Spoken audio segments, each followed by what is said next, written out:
Hey guys, welcome back. I hope you're having an amazing day. Let's get right into the stories. The first story is titled, You Do Need to Be Physically Present When Your Daughter is Swimming in the Pool. A very good friend of mine recently got on a plane with her 3 boys, 8, 9, and 10, by herself to visit with grandma for a month over summer vacation. I was on transport duty because driving to and from the airport is a young man's game, and also I love spending time with my homies. There was an accidentally on purpose scheduling issue, namely my friend wanted a day in a hotel to recuperate from the flight with her 3 boys before her mom starts driving her insane. Husband is coming up in a few weeks because he just started a new job and can't just be like, back in a month.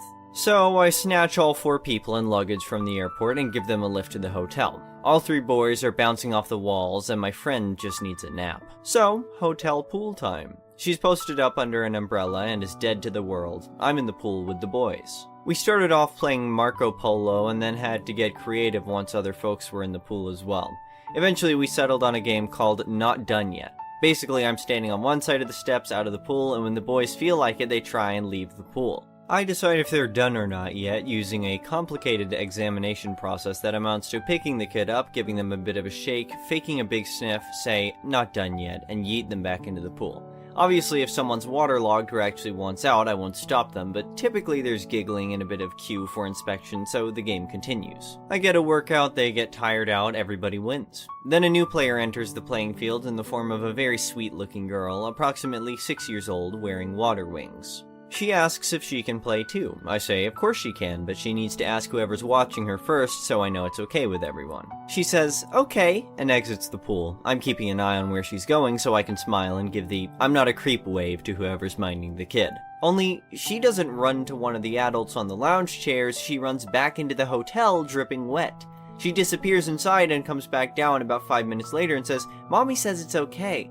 Only she's not the type of kid who lies without batting an eye and is obviously fibbing. I ask if she really did, and the little girl says, well, Mommy was busy, so I think it's okay. It's at this point that the proverbial record scratches and my inner monologue says, what? I summon the oldest of the boys from the waterborne shenanigans and ask him to go wake up his mom so she can keep an eye on things for a minute. I need to go take care of something. While he's bearding the dragon in her den, I crouch down and tell the little girl, we need to go inside and find an adult because it's not okay that you're in the pool all by yourself, okay? You didn't do anything wrong, but you've got some growing to do before you can be in the pool all by yourself, okay?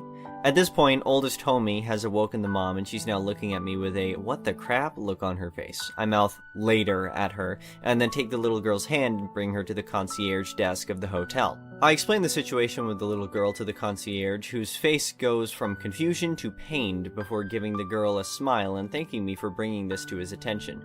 Concierge guy takes responsibility for the girl and I go back out to the pool to explain what had happened to my friend. She was livid on the little girl's behalf, but mostly just wanted to resume her nap. Conveniently, at that time, middle homie had gotten out of the pool and was making faces at us while we were talking. I told friend to get some sleep, I'll watch the boys. Then middle homie got spear tackled back into the water because actions have consequences. Maybe 20 minutes to half an hour later, once I was starting to run out of steam, I sensed a disturbance in the force.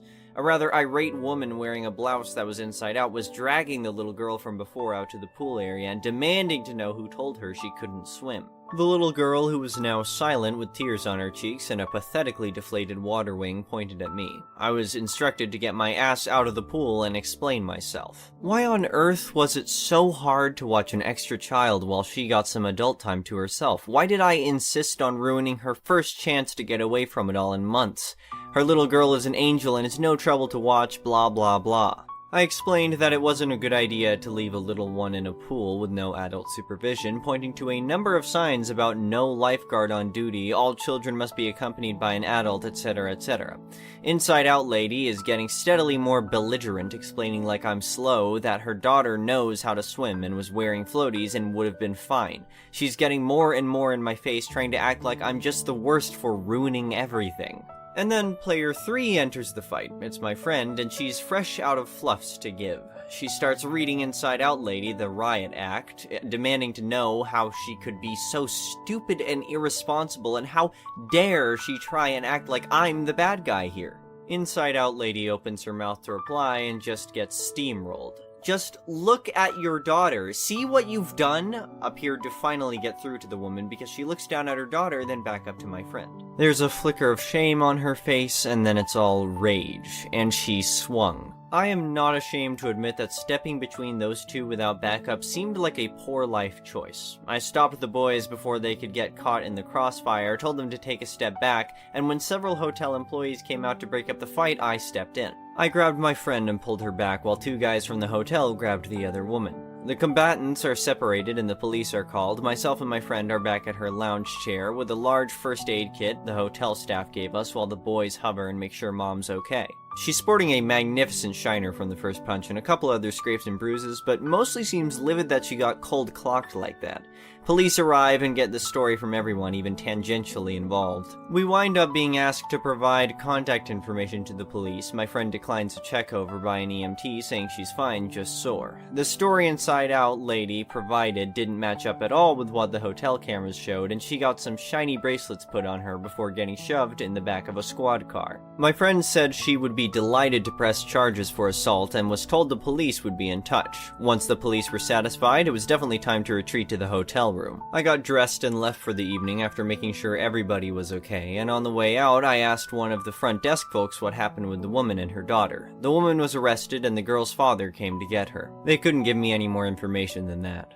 Hope she's okay. The next story is titled, My Garden Destroyed by HOA Neighbor's Illegal Pool on Our Shared Lawn. Living in an HOA can be both a blessing and a curse, and I always thought I was lucky because I never had any major issues with them. However, when my neighbor moved in, I realized that his self-centered nature and his desire to one-up me could lead to potential problems. At first, his attempts to measure both of our properties seemed harmless, but as time went on, it became apparent that he was just trying to prove he had more land than me.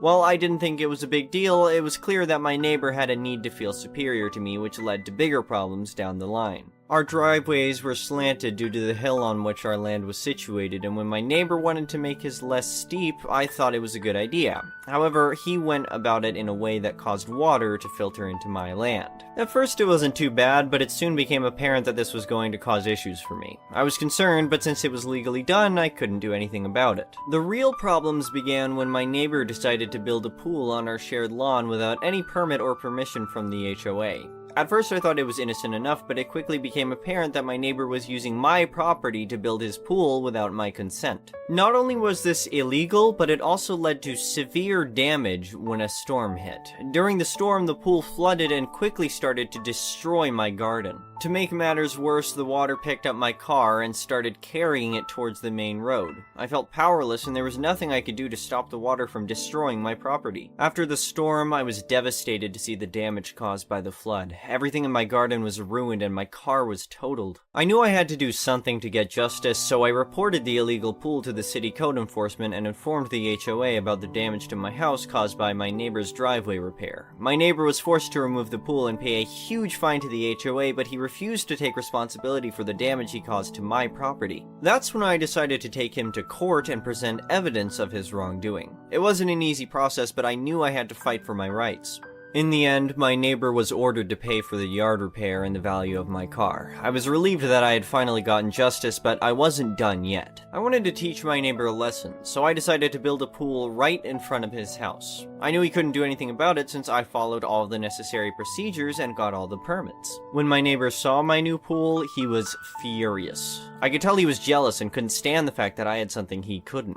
He continued to brag about his property, but deep down I knew he was envious of my new pool. I thought my revenge was complete, but I was wrong. My neighbor decided to retaliate and filed a complaint with the HOA about my pool, claiming it was causing damage to his property. I knew it wasn't true since I made sure to build it safely and legally, but he was determined to get back at me. I had to go through a long and arduous process of proving that my pool wasn't causing any damage, but in the end, I won the case. My neighbor was forced to stop making false claims, and I was relieved that my new pool wasn't going to cause any further problems. It's been a few years since the HOA has put a stop to my neighbor's attempts to sabotage my pool, and I can finally enjoy it without any worries. My neighbor still glares at my pool every time he walks by, but I don't let it bother me anymore. In fact, I've even made a few new friends in the neighborhood who love coming over to swim in my pool. As time went on, I started to notice something strange happening. My neighbor was spending more time than usual outside of his house, and he was always staring at my pool. It was almost like he was planning something, but I couldn't quite put my finger on it. One day I came home from work and found something disturbing in my backyard. My pool had been drained and there was a sign next to it that said, "This pool is a nuisance and a danger to the neighborhood. It must be removed immediately." I was shocked and furious. I knew my neighbor was behind this, but I had no proof. I immediately called the HOA and the police to report the vandalism. They investigated the matter, and after a few days, they found out that my neighbor was indeed responsible for the vandalism. It turned out that he was jealous of my pool and couldn't stand the fact that I had something he couldn't. He thought that if he got rid of my pool, he would be the most popular person in the neighborhood. The HOA fined him heavily for the vandalism, and he was also ordered to pay for the damages to my pool. He never apologized, but I knew that he had learned his lesson. He never bothered me or my pool again, and I could finally enjoy it in peace. A few months later, I received some exciting news. A film production company was interested in using my pool as a location for their new movie. They were offering me a significant amount of money for the use of my pool, and I couldn't say no. The movie was a hit, and my pool became famous overnight. People from all over the country wanted to come and see it, and I even started getting fan mail. It was surreal, but I enjoyed every minute of it. Today, my pool is still a popular location for movies and TV shows. I've even been approached by some celebrities who want to use it for their private parties. It's hard to believe that something that caused me so much trouble in the past has now become a source of joy and pride. As for my neighbor, he moved away a few years ago. I don't know where he went, but I wish him all the best. I learned that revenge is never the answer, and sometimes it's best to let go of grudges and move on. I'm just grateful that I was able to turn a negative situation into something positive, and I hope that my pool will continue to bring joy and happiness to people for many years to come. The last story is titled, "Neighbors Used My Property as Their Own. Paid for New Fence."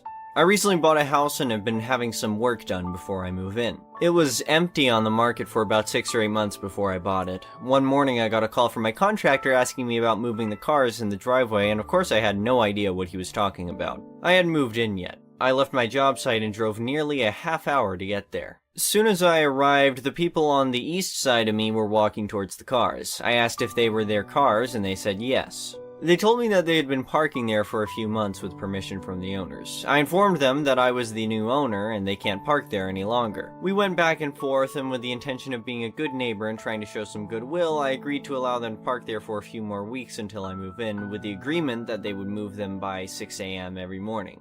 The rest of the week went by without incident. The contractor called me about scheduling a walkthrough on Saturday, and we set a time for early afternoon. When I arrived, there were 4 cars in the driveway and nowhere to park. The only on-street parking is 2 blocks away. I called them and asked them to move their vehicles, reminding them of our agreement. After 20 minutes, they finally came out and moved them. Speaking with them, they claimed to have misunderstood and thought our agreement only referred to weekdays and not weekends. I corrected them and moved on. Sunday morning, I grabbed a trailer and loaded some furniture to take over and store in the garage. Once again, there were cars in the driveway. I called them and got VM. I texted and said they had until a tow truck could arrive to get them moved. No answer. I called a tow company. 45 minutes later, 2 tow trucks showed up, backed in, and hooked up to the cars. All of a sudden, the neighbors were home. They ran out to stop their cars from being towed, and it ended up costing them a little over $300 to get them unhooked.